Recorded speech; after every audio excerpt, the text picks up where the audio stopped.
Morning mga idol. Pwede na tayo sa harap ng simbahan ng Quiapo nito sa dami ng nagawa ko. So yan yung mga pinagpuyatan at pinagpagura natin. Napakagandang guardian angel na may St. Benedict sa loob. Na meron siyang magnetic na ano. Pag minagnet nyo, didikit to mga lods. Ito ay bato balani.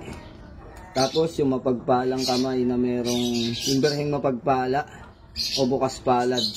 Meron din St. Benedict. Ganon din. Magkaiba lang sila ng kasa dito. Sa angel yung nandito. Then, yung holy face. Ayan, may karga sa likod. Meron din holy face na naka-petrified. So, ayan, violet yung kulay niya. So, ang ganda. Ayan, ang dami, no? So, yan yung ito pa mga lods.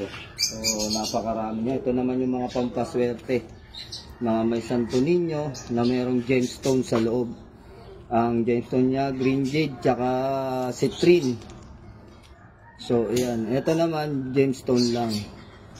Ito meron siyang pangontra sa evil eye.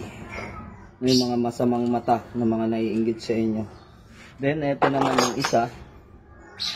Halo-halo pa, hindi pa natin napaghihiwalay. So ang dami mga lods.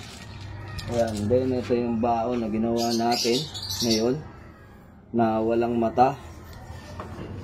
Tapos ito mga pinapatuyo pa lang. Then syempre meron tayong personalized dito, hindi po natin to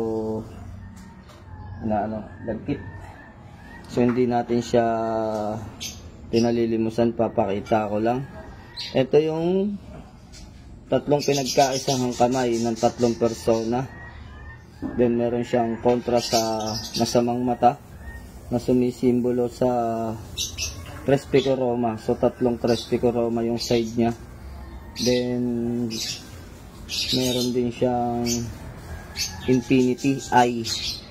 So ayan, pang personal ko lang to mga lods. Hindi pa siya tapos kasi manipis pa lang yan. So papakapalin pa natin yan.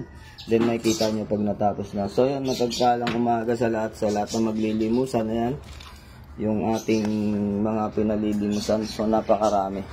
So God bless you more mga idol.